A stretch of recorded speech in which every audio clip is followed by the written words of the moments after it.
Question number 61, विमान से ठीक सीधी सड़क पर विमान की विपरीत दिशा में स्थित 2 अनुक्रमिक किलोमीटर। अब ये वर्ड ऐसा दिया, अनुक्रमिक का मतलब माइल स्टोन 3 और जैसे 4 होता है, उस माइल स्टोन में 1 किलोमीटर की डिस्टेंस है। विमान यहाँ पर है और उससे 1 किलोमीटर की डिस्टेंस, ये डिस्टेंस 1 किलोमीटर दे रखी है और इसमें विमान यहाँ पर है ऊपर, तो एरोप्लेन यहाँ पर है। उससे जो अवनमन कोण बनते हैं, एंगल ऑफ डिप्रेशन 60 और 30 का बनता है। इधर एंगल बनता है 30 का, इधर एंगल बनता है 60 का, तो ये 60 डिग्री का एंगल हो गया, ये 30 का हो गया, क्योंकि ये एंगल समान होते हैं, एकांतर कोण होते हैं। तो इसमें ऊंचाई बतानी, विमान की सड़क से ऊंचाई कितनी है,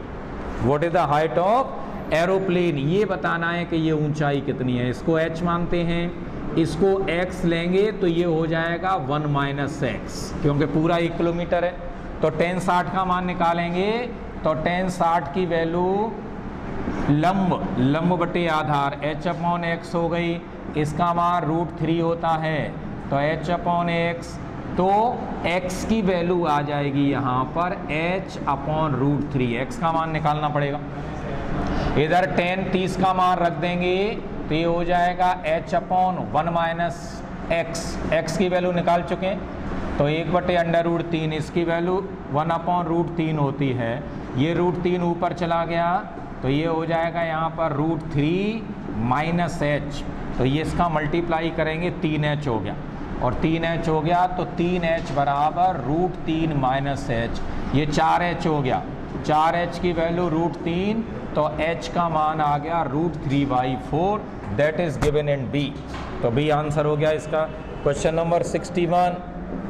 61 दिया है, sine theta sine square theta = 1, sine theta और प्लस साइन स्क्वायर थीटा की वैल्यू 1 दे रखी है। इससे साइन थीटा का मान, इसको इधर ट्रांसफर करेंगे तो कॉस स्क्वायर थीटा हो गया, 1 - sine square theta cos square theta होता है, तो ये वैल्यू हो गई। अब इसमें वैल्यू पूछी है कॉस की पावर 12 थीटा,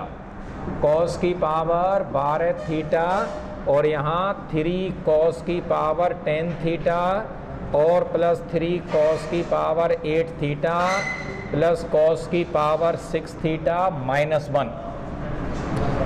पूछा है। तो हमें कॉस स्क्वायर थीटा का मान पता है, साइन थीटा होता है, और साइन थीटा होता है तो ये सब पावर आधी हो जाएंगी, और इससे पता लग रहा है यहाँ पर 3 लिखा है, तो ये क्यूब है, ये क्यूब बन गया किसका, ये क्यूब यहाँ पर बन जाएगा साइन, यानी cos sine square theta plus sine theta का क्यूब हो गया, जिसकी वैल्यू 1 है, और 1 के क्यूब में से 1 घटाएंगे, आंसर 0। आंख बंद करके ऐसे प्रश्नों का आंसर 0 होता है, तभी -1 दिया है, -1 नहीं दिया होता तो 1 हो जाता। -1 देने का मतलब ये है कि आंसर 0 है, और ऑप्शन में जब 0 लिखा हो तो वो आंसर वही होता है आमतौर पर। नेक्स्ट है, एक त्रिभुज का आधार 12√3 है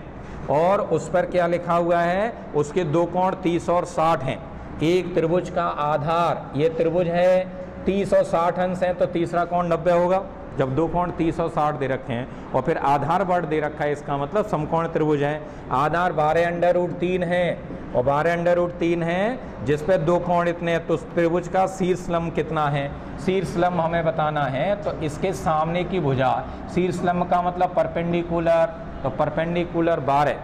और परपेंडिकुलर 12 हो जाएगा, तो इन दोनों का करेंगे तो यहाँ पर 24 आ जाएगा, तो आंसर आ गया यहाँ पर, ये तो 12 ही होगा और कर्ण 24 हो जाएगा। ये यहाँ पर एक 30 है और एक 60 है, तो उसी से हमें पता लग जाता है कि ये 12√3 है, तो वो 12 होगा, तो आंसर इज ए। यहाँ पर जो है ए आंसर दे रखा है, तो ये पता लग गया है कि इसमें है ना, एक त्रिभुज का आधार इतने, आधार पर 2 कोण क्रम से, अच्छा 2 कोण क्रम से ऐसे। इसमें थोड़ा सा लैंग्वेज में परिवर्तन दे रखा है, इसकी वैल्यू पूछी है यहाँ पर कि एक त्रिभुज का जो आधार है उसमें चेंज कर दिया है, और चेंज कर दिया है, यहाँ पर ये लिखा है एक त्रिभुज का आधार 12√3 है और आधार पर 2 कोण,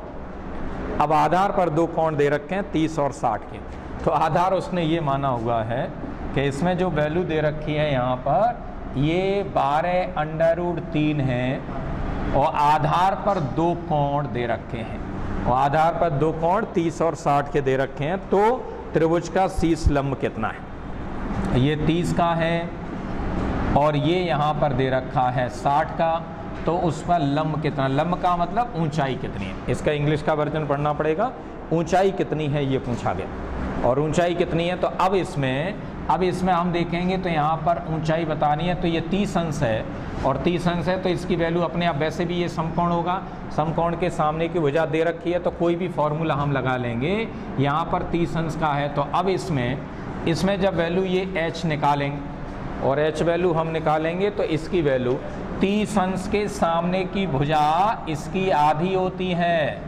और 60 अंश के सामने की भुजा √3/2 होती है। तो इसके वर्ग में से घटा दो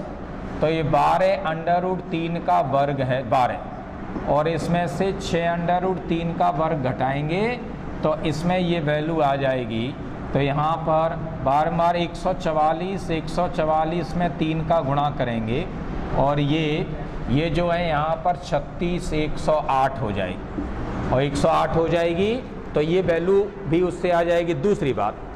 बात ये हो जाती है कि जब कभी भी ऐसा क्वेश्चन दिया जाता है, क्योंकि आधार पर दो कोण 30 और 60 अंश है तो त्रिभुज का शीर्ष लंब कितना है,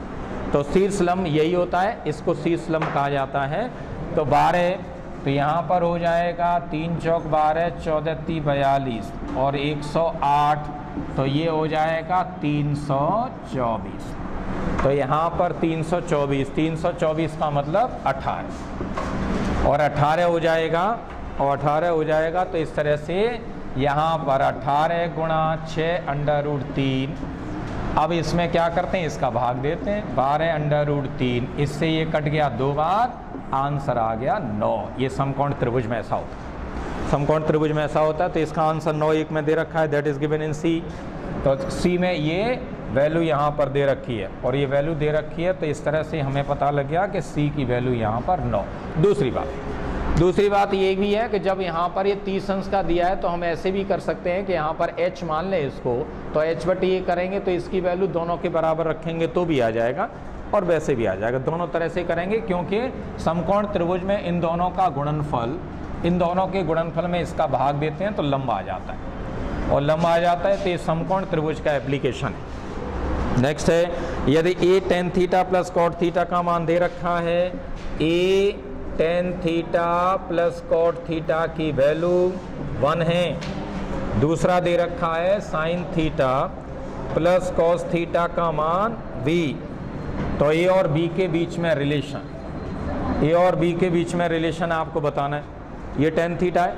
tan थीटा को sin बटे कॉस लिखते हैं और sin बटे कॉस लिखते हैं, तो इस तरह से हमें ये दोनों रिलेशन यहाँ पर पता लग जाते हैं कि इन दोनों रिलेशन के बीच की दूरी। a और b में तो पहला ऑप्शन दे रखा है यहाँ पर b² बराबर 2 और बराबर 2a + 1। तो ऐसे प्रश्नों को करने के लिए आप थीटा की वैल्यू कुछ भी ले लेंगे, ऑप्शन से कर लेंगे, है ना, पता लग जाता है।